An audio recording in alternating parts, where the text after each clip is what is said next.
اللہ الرحمن الرحیم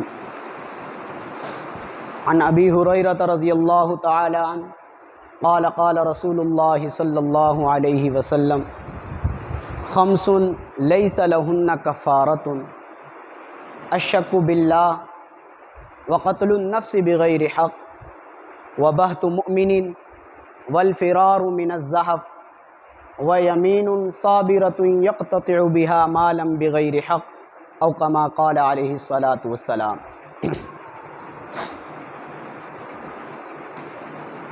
میں نے آپ حضرات کے سامنے نبی اکرم صلی اللہ علیہ وسلم کی ایک حدیث مبارک پیش کی۔ اس میں نبی اکرم صلی اللہ علیہ وسلم نے 5 گناہ ایسے گنوائے ہیں کہ ان کا کوئی کفارہ نہیں۔ خود نبی اکرم صلی اللہ علیہ وسلم نے حدیث مبارک میں فرمایا خمس لیس لہن کفارۃ، یہ 5 گناہ ایسے ہیں ان کا کوئی کفارہ نہیں۔ محدثین نے خمس لیس لہن کفارۃ کی جو تشریح کی، فرمایا کہ جس طریقے سے انسان کے گناہ وضو کے پانی کے قطروں کے ساتھ جھڑتے ہیں نا، اس طرح یہ گناہ نہیں جھڑیں گے، یا جس طریقے سے نیک اعمال کرنے سے انسان کے گناہ دھل جاتے ہیں، یا حدیث میں جیسے آیا کہ بندہ جب ایک وقت کی نماز ادا کرتا ہے اور پھر دوسرے وقت کی نماز ادا کر لیتا ہے، درمیانی اوقات کے جو گناہ ہوتے ہیں وہ ان نمازوں کے ادا کرنے سے جھڑ جاتے ہیں، اس طریقے سے یہ 5 گناہ نہیں جھڑیں گے، یہ باقی رہیں گے۔ یعنی انسان اگر ان گناہوں کو کر لے پھر ساری زندگی نیک عمل کرتا رہے، وہ نیک عمل ان 5 گناہوں کا کفارہ نہیں بن سکتے، ان نیک عملوں کی وجہ سے یہ 5 گناہ دھل نہیں سکتے۔ سب سے پہلا گناہ فرمایا کہ قتل النفس، پہلا الشک باللہ، کہ اللہ رب العزت کی ذات میں شک کرنا۔ اللہ وحدہ لا شریک ذات ہے اور یہ شک شرک ہے۔ اللہ رب العزت نے قرآن مجید میں فرمایا ان الشرک لظلم عظیم، کہ سب سے بڑا گناہ جرم وہ شرک ہے۔ یعنی جتنے بھی گناہ ہیں نا، سب سے بڑا گناہ شرک ہے۔ اللہ رب العزت کی وحدہ لا شریک ذات میں شک کرنا، اس کے ساتھ کسی اور کو شریک ٹھہرانا، کسی اور کو معبود ماننا، یہ شرک ہے۔ اللہ رب العزت نے اس کی سزا بھی قرآن مجید میں بتلا دی۔ فرمایا ان اللہ لا یغفر ان یشرک بہ ویغفر ما دون ذلک لمن یشاء، اللہ رب العزت شرک کو معاف نہیں کریں گے، باقی جس گناہ کو چاہیں گے معاف کر دیں گے۔ پہلے ہی بتلا دیا کہ شرک معاف نہیں ہوگا، باقی جس گناہ کو اللہ رب العزت چاہیں گے معاف کر دیں گے، جس پر چاہیں گے سزا بھی لیں گے۔ اور دوسرا فرمایا کہ وقتل النفس، کہ کسی نفس کو قتل کرنا، یہ بھی وہ گناہ ہے جس کا کفارہ نہیں۔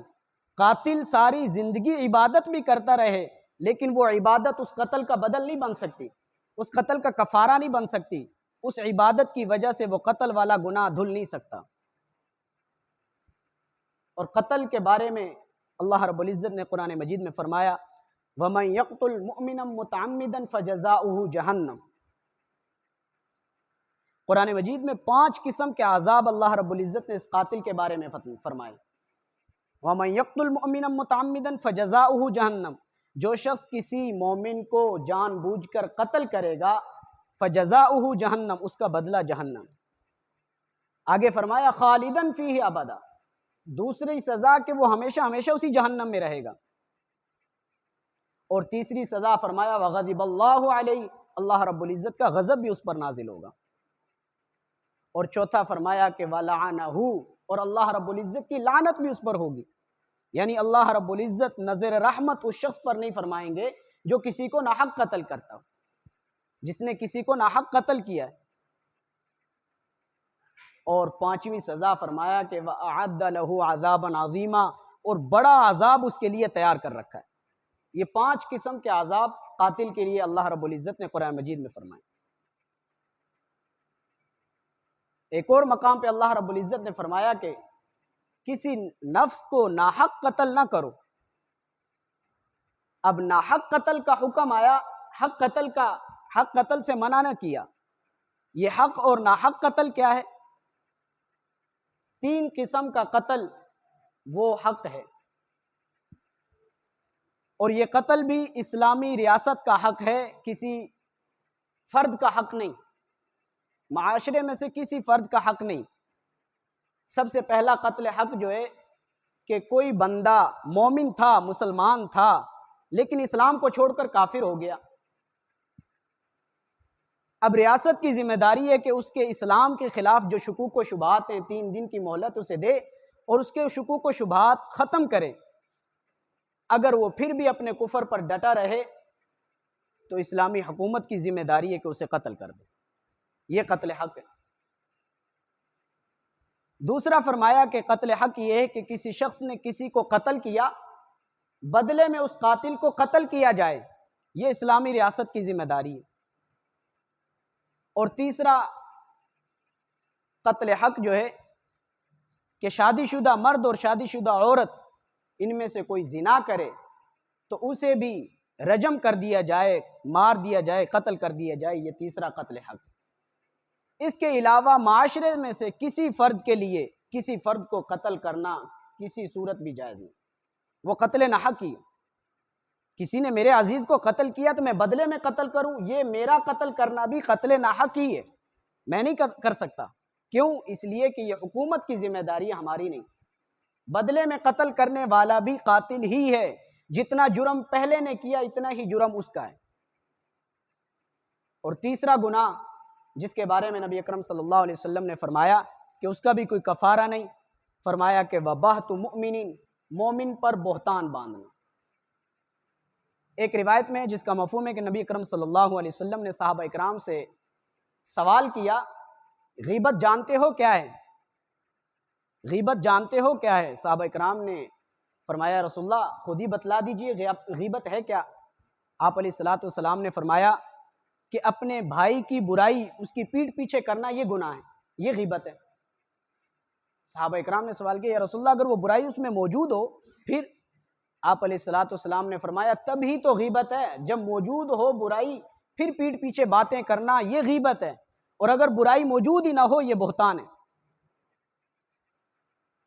ایک اور روایت میں نبی اکرم صلی اللہ علیہ وسلم نے فرمایا کہ کسی شخص کے بارے میں ایسی بات کہنا جو اس میں موجود نہ ہو، اللہ رب العزت اس کہنے والے کو اسکنہ اللہ ردغۃ الخبال، ردغۃ الخبال جہنم کا ایک طبقہ ہے، درجہ ہے، اس میں اللہ رب العزت ڈالیں گے۔ محدثین نے لکھا کہ ردغۃ الخبال یہ وہ مقام ہے جہنم کا کہ جہنمیوں کو جب سزا ملے گی اس سزا کے بدلے میں ان کے جسموں سے جو پیپ رسے گا، جس جگہ پہ جمع ہوگا، اس بہتان باندھنے والے کو اس جگہ میں ڈالا جائے گا یہاں تک کہ وہ اپنی سزا پالے۔ اور چوتھا گناہ والفرار من الزحف، میدان جنگ ہے، مسلمانوں کی اور کافروں کی جنگ ہے، اب جنگ سے پیٹ پھیر کر بھاگنے والا یہ بھی اتنا بڑا گناہ ہے کہ اس کا کفارہ نہیں۔ نبی اکرم صلی اللہ علیہ وسلم نے 7 قسم کی مہلک گناہوں سے منع فرمایا، ان میں سے ایک یہ بھی ہے وَالتَّوَلِّ یوم الزحف، کہ پیٹ پھیرنے سے بچو، جنگ کے میدان جنگ میں پیٹ پھیر کر بھاگنے سے بچو۔ خود نبی اکرم صلی اللہ علیہ وسلم اللہ رب العزت سے یہ دعا کیا کرتے تھے کہ یا اللہ اللہم انی اعوذ بک من العجز والکسل والجبن، یا اللہ مجھے ایسی حالت سے بچا کہ میں عاجز ہو جاؤں، میں کچھ کر نہ سکوں، مجھے ایسی حالت سے بچا۔ تو یہ نبی اکرم صلی اللہ علیہ وسلم نے یہ گناہ جو شمار کروائے، گناہ تو بہت ہیں، بڑے بڑے گناہ ہیں، لیکن یہ 5 ایسے گناہ ہیں کہ پھر ان کا کفارہ نہیں، ان کو نیکیاں نہیں دھو سکتی۔ اور 5واں فرمایا کہ جھوٹی قسم کھا کر مال حاصل کرنا، یہ بہت زیادہ ہے ہم میں، جھوٹی قسم کھا کر مال حاصل کرنا۔ ایک روایت میں نبی اکرم صلی اللہ علیہ وسلم نے فرمایا، حضرت ابو ذر رضی اللہ عنہ فرماتے ہیں کہ آپ علیہ الصلوۃ والسلام نے فرمایا کہ 3 قسم کے لوگ قیامت کے دن ایسے ہوں گے، اللہ رب العزت نہ ان لوگوں سے کلام کریں گے، نہ ان کی طرف نظر رحمت کریں گے، نہ ان کا تزکیہ کریں گے، یعنی ان کو گناہوں سے پاک نہیں کریں گے۔ اور ان کے لیے دردناک عذاب ہوگا۔ جن میں سے ایک شخص جو جھوٹی قسم کھا کر اپنا سامان فروخت کرتا ہوگا، اس کو اللہ رب العزت نہ اس پر نظر رحمت کریں گے، نہ اس سے کلام کریں گے، نہ اس کے گناہ کو صاف کریں گے، اور وہ اس کے لیے فرمایا کہ دردناک عذاب تیار کر رکھا ہے۔ وَأَعَدَّ لَهُمْ عَذَابًا أَلِيمًا، کہ دردناک عذاب ایسے شخص کے لیے تیار کر رکھا ہے۔ اور ایک اور روایت میں نبی اکرم صلی اللہ علیہ وسلم نے فرمایا کہ جو شخص کسی کے مال کو جھوٹی قسم کھا کر حاصل کرے گا، اللہ رب العزت نے اس کے لیے جہنم کو واجب کر دیا ہے، جنت کو حرام کر دیا، یعنی وہ جہنم میں جائے گا ہی جائے گا جس نے جھوٹی قسم کھا کر کسی کا مال لیا۔ ایک صحابی اٹھے اور سوال کیا، رسول اللہ شیئن یسیرا، اگر بالکل معمولی سی چیز بھی اگر کوئی لے لے کسی کی تو پھر بھی یہ حال ہوگا، پھر بھی اس پر جہنم واجب ہو جائے گی اور جنت حرام ہو جائے گی؟ آپ علیہ الصلوۃ والسلام نے فرمایا پیلو درخت کی اگر شاخ بھی کوئی جھوٹی قسم کھا کر کسی کی لے گا نا، اس کے لیے بھی یہی ہوگا کہ وہ جہنم اس پر واجب ہو جائے گی اور جنت اس پر حرام ہو جائے گی۔ تو یہ 5 گناہ ایسے ہیں کہ پھر ان کا کفارہ نہیں، ہماری نیکیاں انہیں دھو نہیں سکتی۔ ہم نمازیں پڑھتے رہیں، ہم حج اور عمرے کرتے رہیں، وہ ہمارے حج اور عمرے، وہ ہماری نمازیں ان گناہوں کو دھو نہیں سکتی۔ بس اللہ رب العزت سے دعا ہے کہ یہ رمضان کا مہینہ ہے، ہم اپنے آپ کو بدلیں، ہمارے اندر اگر گناہ اس قسم کے ہیں یا اس کے علاوہ جو گناہ ہیں ہم انہیں اپنے آپ سے دور کریں، اپنے آپ کو ہم گناہوں سے بچائیں۔ بس اللہ رب العزت سے دعا ہے کہ اللہ رب العزت ہم سب کو عمل کی توفیق عطا فرمائے۔ الحمدللہ۔